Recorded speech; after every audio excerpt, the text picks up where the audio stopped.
settled by who was first to farm and graze sheep in the Riverina. In 1860 it was sold to James Cochrane, who developed it for stud stock purposes, and then later in 1887 it was sold to J. Horsfall.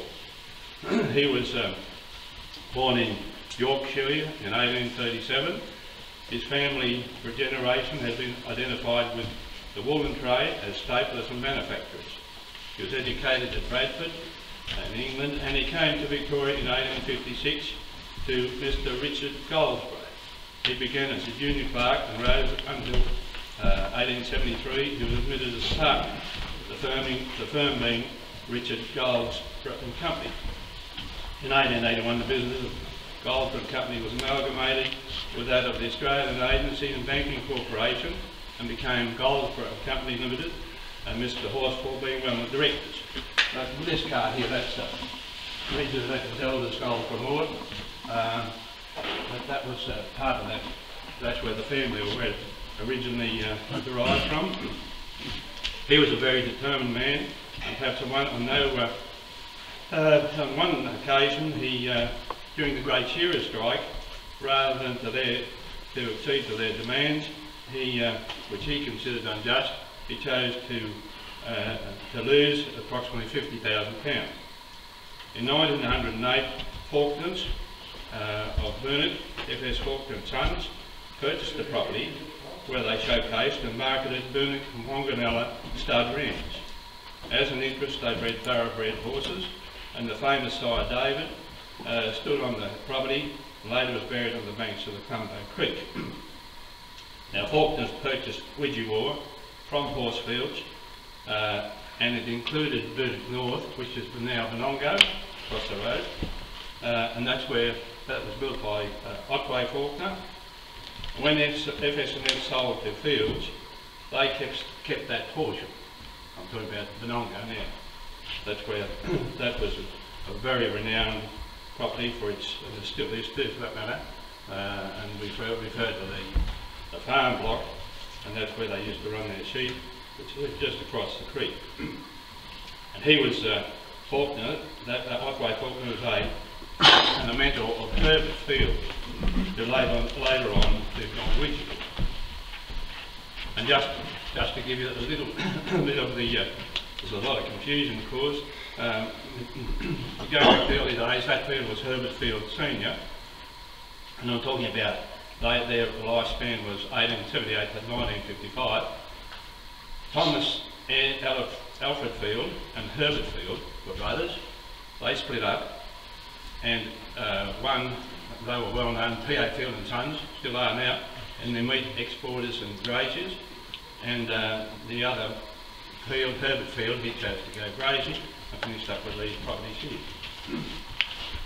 And it's actually in the current land this week. I noticed an article there, Michael Field. He was the descendant of Tom Field, and I think he inherited all his properties because he was an only son. But Herbert Field Senior, he purchased Coolabah in 1953. That was auctioned by my father in Riverina, and it was passed in at £5, and later was sold, or was sold immediately afterwards, for £5 2 and 6. And later, Bert Field Jr. took over that property.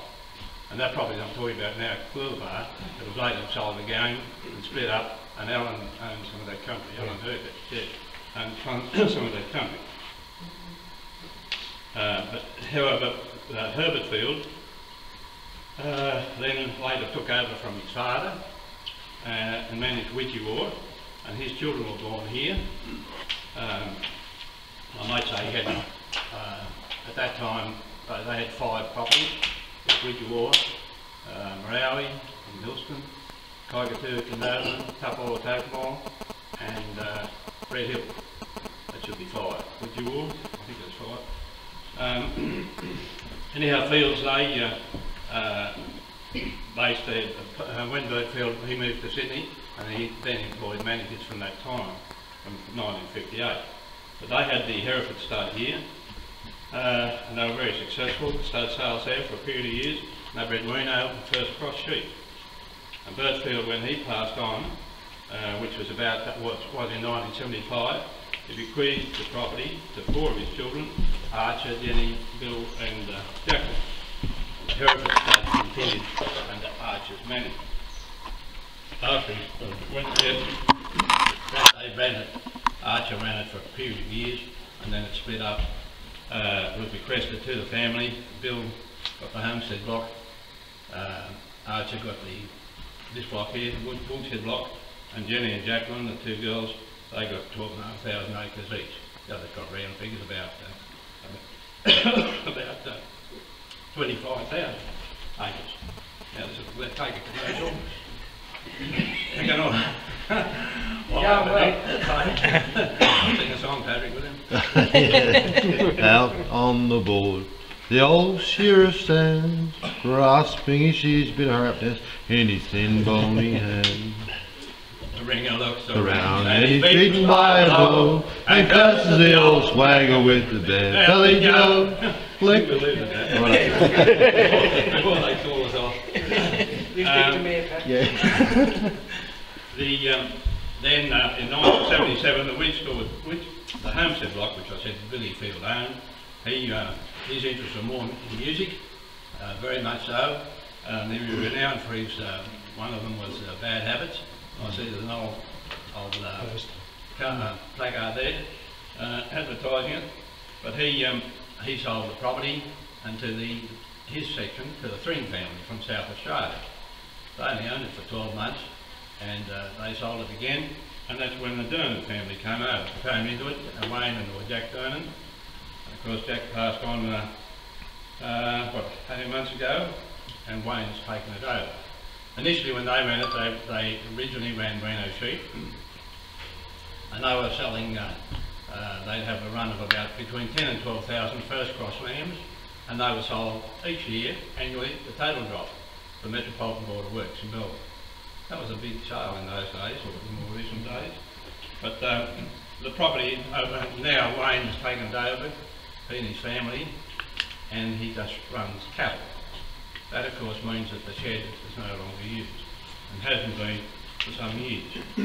That's really, it all depends on how you interpret it, but everyone's his own, and that's why he's chosen, of course, to run the place. It was a beautiful building. All the timber in the shed came off the property, the paddock they call the saw pit. The most pine did, not the cedar, but the rest of it all came off the property. So who built it? I'm not sure who built it. Yeah. I know there's 36 or 35 or 6 stands there. Yeah.